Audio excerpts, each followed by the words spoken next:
Quando era criança, o meu pai acostumava nos levar para umas piscinas quentes que havia perto da cidade onde nós morávamos. Para evitar que nos afogássemos, ele nos colocava numa espécie de colete salva-vidas. Um dia, enquanto tomávamos banho e brincávamos na água, comecei a me afundar. O colete tinha furado. Assim que comecei a gritar e me desesperar. Imediatamente o meu pai apareceu para me socorrer. Eu estava completamente apavorado, mas quando vi o olhar dele, o rosto dele, completamente sereno e tranquilo, fiquei melhor. Ele disse para mim: tudo está baixo controle. Deus tem tudo baixo controle.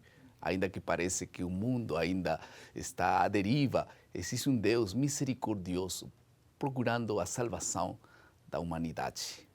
O foco da lição desta semana é reconhecer que não fomos deixados sozinhos, abandonados na expansão infinita de um universo frio e aparentemente indiferente. Deus formulou o plano de salvação, a fim de fazer por nós o que jamais poderíamos fazer por nós mesmos. Vamos a passar à segunda parte de nosso esboço. Olá, tudo bem? Bem-vindos ao esboço da lição da Escola Sabatina. Estamos começando um novo trimestre, uma nova lição, um novo período para seguir crescendo na graça, no conhecimento da Palavra de Deus. E para comentar esta lição, temos um convidado especial, o pastor Luiz Gonçalves, que vai nos ajudar a comentar esta lição. E o título da lição é Missionários, né? Que título tão bom, que tema tão bom, pastor Luiz. Realmente é um título maravilhoso e o conteúdo é especial. Quero cumprimentar a você que acompanha a gente agora nesse esboço e dizer que eu estou muito feliz de estar aqui ao seu lado e também com as pessoas que nos assistem. Nós vamos pedir uma oração especial, vamos fazer uma oração especial a Deus, porque queremos a direção de Deus para este programa. Vamos abrir a Bíblia e precisamos que Deus nos guie ao longo destas lições que estudaremos juntos. Por favor, pastor, vamos orar. Vamos orar. Senhor, nosso Deus e nosso Pai, Criador dos céus e da terra, obrigado porque o Senhor cuida de nós, o Senhor não nos abandonou e, além de cuidar de nós, também nos deu um plano que é o plano da salvação. Hoje, pedimos sabedoria para sermos missionários e levar esse plano para outras pessoas, em nome de Jesus. Amém. O título da lição desta semana é A Natureza Missionária de Deus. E vamos falar de três assuntos: a natureza da criação divina, a natureza da queda, porque que aconteceu, como que nos derrumbamos no pecado, e finalmente a natureza do plano de salvação. Quais são algumas características distintivas da criação humana em contraste com o restante da criação? Claro, essa pergunta é uma pergunta importante para todo o desenvolvimento da lição da semana. Então, número 1, o ser humano, ele, ao ser criado à imagem e semelhança de Deus, ele reflete o caráter do Criador.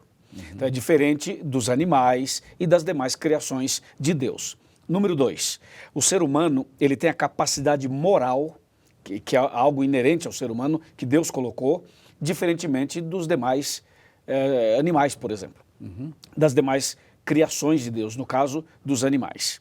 O número 3, o homem e a mulher deveriam ter o domínio próprio, o domínio da parte divina. Mas tem uma coisa, hein?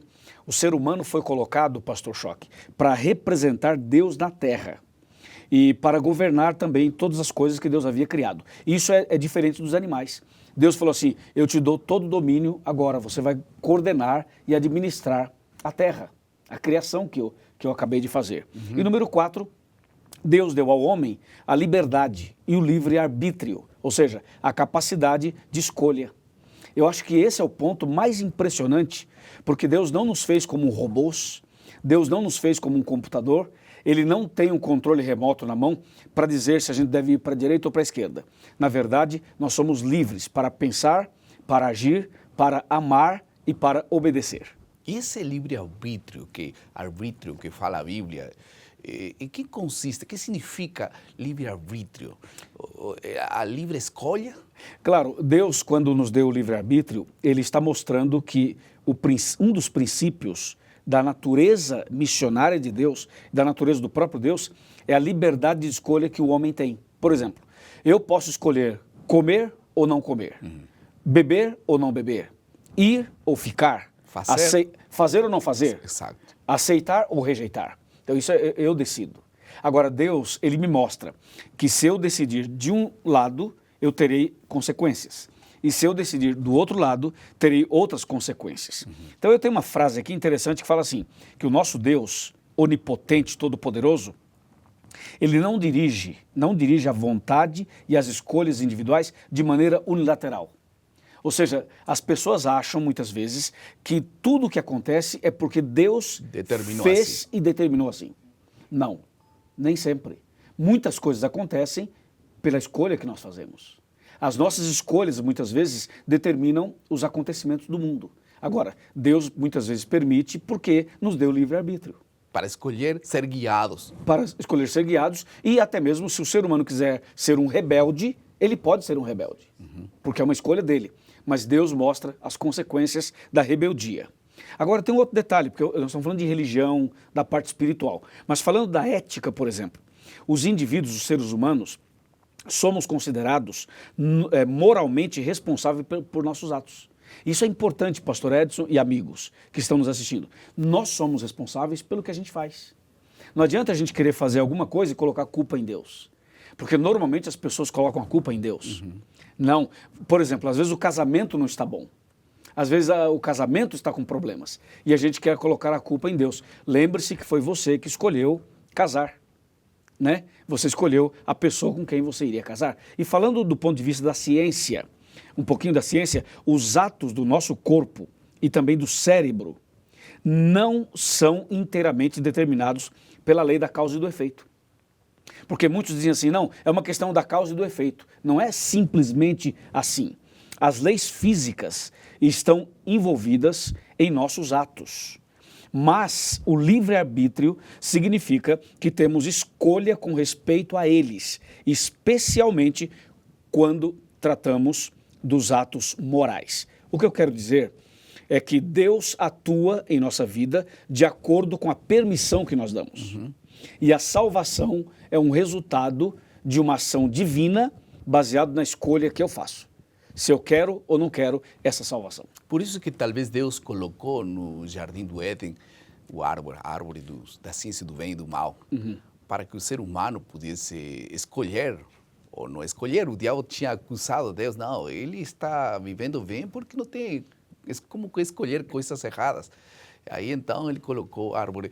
Talvez seja a evidência maior de que o homem tem livre arbítrio, né? Gênesis capítulo 2 fala sobre isso. Gênesis capítulo 2, depois o capítulo 3 comenta um pouquinho também, mas a árvore da ciência do bem e do mal ali, e a árvore da vida, que tinha as duas árvores, isso mostra claramente essa liberdade de escolha que o homem tem.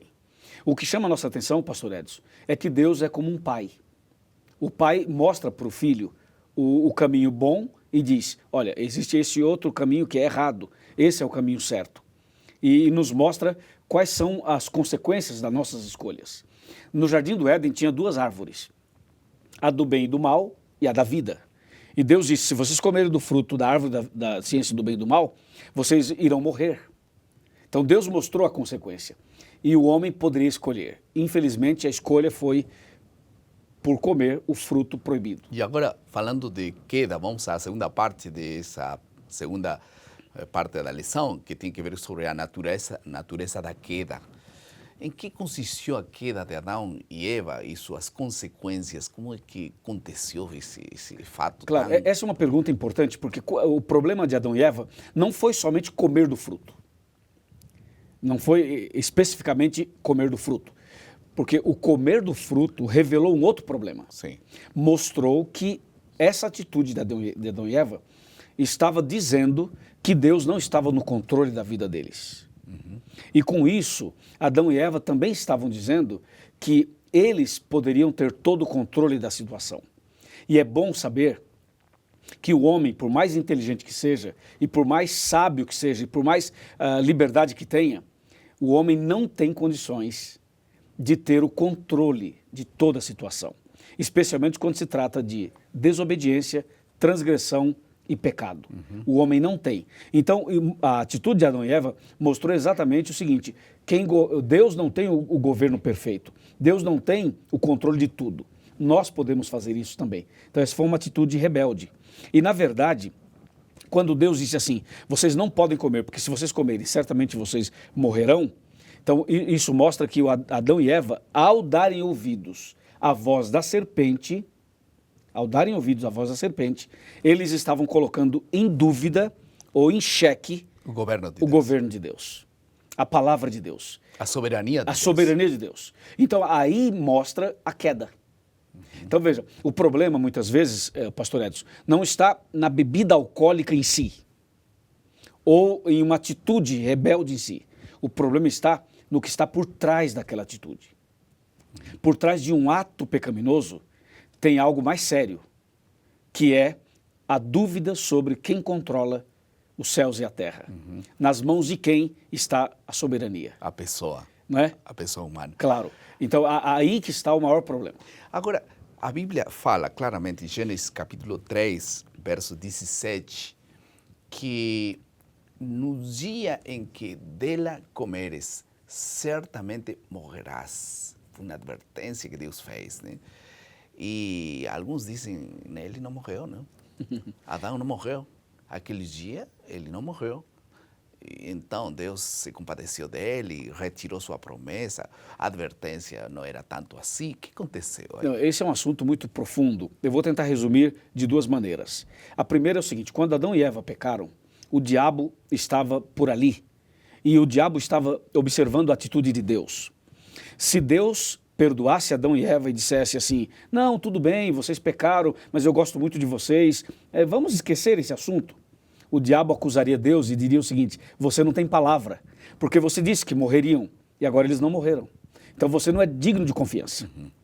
Mas, se Deus matasse Adão e Eva, porque disse, certamente morrerás, o diabo diria assim, você é muito mau em Deus. Só porque comeram uma fruta, você já os matou. Imagine se fizesse outra coisa. Então o diabo estava observando a atitude de Deus.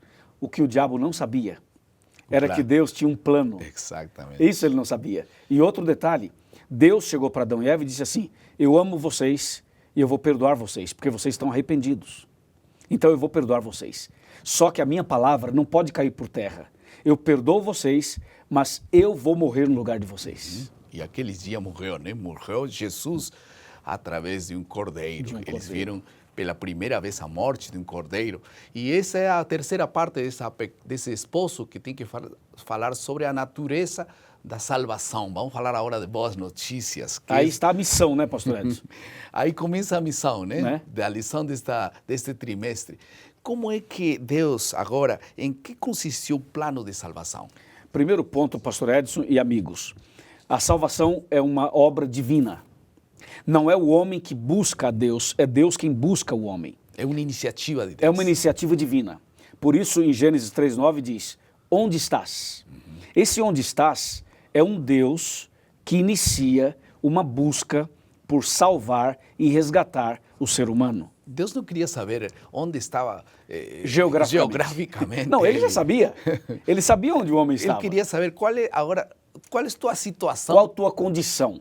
O que Deus quer dizer quando ele fala onde estás, não que Deus não soubesse. Deus queria chamar a atenção do homem para que o homem pudesse estar consciente do seu estado. E ele não respondeu, né? Porque ele disse, não, estava escondido, teve vergonha. Porque o que Deus queria era que reconhecer seu erro. Esse é talvez um dos grandes problemas humanos. O ser humano tem dificuldades para reconhecer os seus erros. O que é o que Deus fez, então? Deus fez uma coisa linda, pastor. O que Deus fez com Adão e Eva é o que aparece na parábola do filho pródigo. É também o que aparece em Zacarias capítulo 3. Deus tirou aquelas vestes de folha de figueira que eles haviam feito para cobrir a nudez. E Deus usou a pele de um cordeiro que foi morto ali, sob a direção divina. E Deus fez uma roupa para Adão e uma roupa para Eva, mostrando que Deus estava cobrindo o homem com a sua justiça, com a sua graça, com a sua proteção. Isso é missão. Por isso que a lição fala de missionários. O maior missionário de todos os tempos foi Deus, é Deus e será Deus. E ele completou depois sua obra quando enviou seu filho, né? Porque Claro. o Jesus é conhecido como um grande mediador, né? Mediador entre a criatura pecadora E o a Criador. justiça. Claro. E então parece que essas duas coisas eram irreconciliáveis, até que veio Jesus a reconciliar. Porque aquele cordeiro que foi morto e aquela pele usada para fazer a roupa já era um símbolo do Filho de Deus que viria mais para frente. Se Jesus não viesse, aquela roupa e aquele cordeiro não teria valor nenhum. Exatamente. Então Jesus veio, o Filho de Deus, para cumprir aquela promessa que ele fez. Ele falou assim, vocês pecaram, merecem a morte, mas eu perdoo vocês e eu vou morrer no lugar de vocês. E Ele veio para isso. Jesus usa no final da lição, a lição mostra duas metáforas, a metáfora do sal E da luz. Claro, porque Jesus, ele não apenas ficou no céu, dizendo, eu amo vocês, vocês são especiais. Jesus deixou o céu e veio aqui. Então, é o papel do sal e da luz. O sal só tem valor se ele estiver misturado no alimento. Ok. E a luz só tem valor também quando ela brilha em meio às trevas. Ele veio, né? Então, Jesus é a luz do mundo e Jesus é o sal da terra. E, consequentemente, passa a ser uma metáfora para nós. Nós também, que aceitamos Jesus como Salvador, devemos ser o sal da terra e a luz do mundo para levar a salvação para outras pessoas. Deus poderia ter feito isso com muitos anjos, mas Ele colocou essa responsabilidade em seres humanos para fazer. Esse será nosso grande tema dessa nossa lição desse trimestre. Vamos a passar à terceira parte de nosso esboço. Como é que essa lição agora se adequa, serve para cada um de nós, se aplica à vida de cada um de nós, como uma adequada compreensão de nossa origem, nos ajuda a entender melhor quem somos e qual é, na realidade, o propósito de Deus para cada um de nós, para a nossa existência. Isso é fundamental. Se você não encontra a razão de sua existência, pareceria que você vive sem razão, não tem mais vontade de viver, porque não serve para nada. As pessoas que encontram que servem para alguma coisa, então têm vontade de viver. Alguma outra aplicação? Sim, claro. Eu queria dizer para você, meu amigo, que nós estamos nesse mundo não apenas de passagem. Nós estamos aqui para fazer a diferença na vida de alguém. A salvação que você aceitou, você deve agora compartilhar com outras pessoas, para que mais pessoas aceitem e para que Jesus volte logo para nos buscar. Amém. Vamos ouvir o comentário do autor da lição.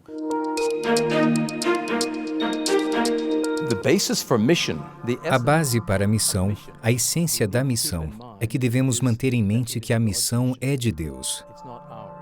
Não é nossa, e devemos resistir à tendência de assumi-la. Deus prepara as pessoas para a missão. Com certeza Ele faz isso. Olha o ministério de Jesus com seus discípulos. Ele os enviou e nós enfatizamos a parte do envio, vão ao mundo. Mas temos que lembrar que Ele estava com eles por mais de 3 anos em preparação para a missão. Então, a base da missão, o missionário original, foi Deus. Ele foi ao jardim, andou no jardim chamando por Adão e Eva. Desde aquele dia até hoje, a missão é algo de Deus, mas Ele está sempre procurando recrutas. E sempre disposto a treinar aqueles que estão dispostos a ir. Rob Bell dizia, se o evangelho não for boas-vindas para todos, então ele não é boas-vindas para ninguém. Se o evangelho é bom para você, então é bom para os demais. Jesus diz, vocês são o sal da terra. Acontece que o sal não existe por si mesmo. Quando foi, por exemplo, a última vez que você almoçou ou jantou na casa de alguém e comentou, meu amigo, esse sal é ótimo, querida, por favor, compre esse sal. Qual é a marca desse sal? O sal é chamado não para poder ser o centro de tudo. O sal foi chamado para se perder em algo muito maior, mais glorioso. E assim cumpre sua missão. Esta semana, Deus tem uma missão para ti. Aliás, existimos para cumprir uma missão. Permite que Deus te limpe, te purifique, para ser um instrumento glorioso nos planos de Deus para salvar pessoas. Você quer orar por isso? Vamos orar. Querido Pai, muito obrigado, Senhor, que o Senhor escolheu pessoas para poder transmitir seu plano de amor e salvação para os demais. Usa-nos nesta semana, por favor, para ser instrumentos úteis em tuas mãos. Em nome de Jesus. Amém. Amém.